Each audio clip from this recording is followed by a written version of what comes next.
ശ്രീനാരായണ ഗുരുദേവ തൃപ്പാദങ്ങളിൽ എൻ്റെ സാഷ്ടാംഗ പ്രണാമം.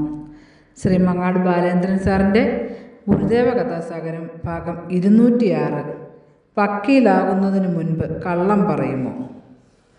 ഭാഗം 206 വക്കീലാകുന്നതിന് മുൻപ് കള്ളം പറയുമോ ഇവിടെ ആരംഭിക്കുന്നു. ഗുരുദേവൻ അഞ്ചുതെങ്ങിൽ എത്തുമ്പോഴൊക്കെ ഗുരുവിന് വേണ്ട ആഹാരം തയ്യാറാക്കുന്നതിൽ ഇടപെട്ടിരുന്ന ഒരു അമ്മയുണ്ടായിരുന്നു.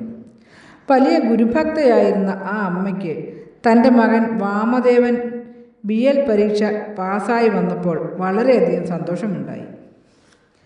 ശിവഗിരിയിൽ പോയി ഗുരുവിനെ നമസ്കരിച്ച് അനുഗ്രഹം വാങ്ങിയിട്ട് വേണം സന്നദ്ധെടുക്കാനെന്ന് ആ അമ്മ മകനെ ഉപദേശിച്ചു. അങ്ങനെ ചെയ്യാമെന്ന് മകൻ സമ്മതിക്കുകയും ചെയ്തു. എന്നാൽ ചില കാരണങ്ങളാൽ വാമദേവന് ശിവഗിരിയിൽ പോകുവാൻ സാധിച്ചില്ല.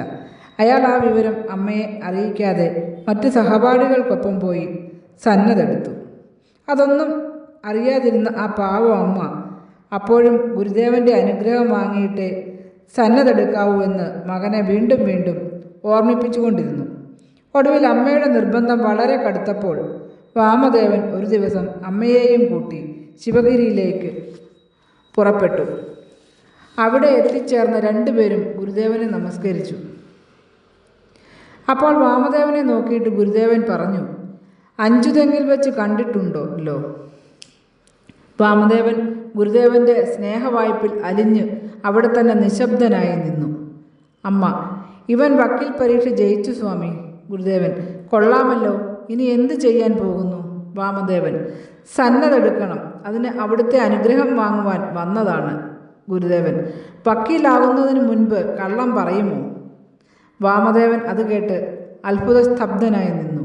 പിന്നീട് അയാൾ അമ്മയറിയാതെയും ഗുരുദേവൻ്റെ അനുഗ്രഹം വാങ്ങാതെയുമാണ് താൻ സന്നദ്ധെടുത്തതെന്ന കാര്യം അമ്മയോട് പറഞ്ഞ് മാപ്പ് അപേക്ഷിച്ചു.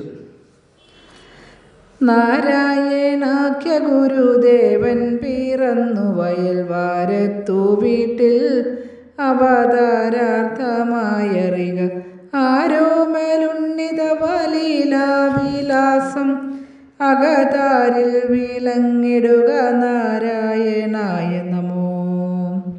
ശ്രീ മങ്ങാട് ബാലേന്ദ്രൻ സാറിൻ്റെ ഗുരുദേവ കഥാസാഗരം ഭാഗം 206 വക്കീലാകുന്നതിന് മുൻപ് കള്ളം പറയുമോ ഇവിടെ അവസാനിച്ചിരിക്കുന്നു. ഇതിൽ വന്നിട്ടുള്ള തെറ്റുകുറ്റങ്ങൾ സദയം ക്ഷമിക്കണമെന്ന് ഗുരുദേവ നാമത്തിൽ അറിയിക്കുന്നു. നന്ദി, നമസ്കാരം. ഗുരുധർമ്മം വിജയിക്കട്ടെ.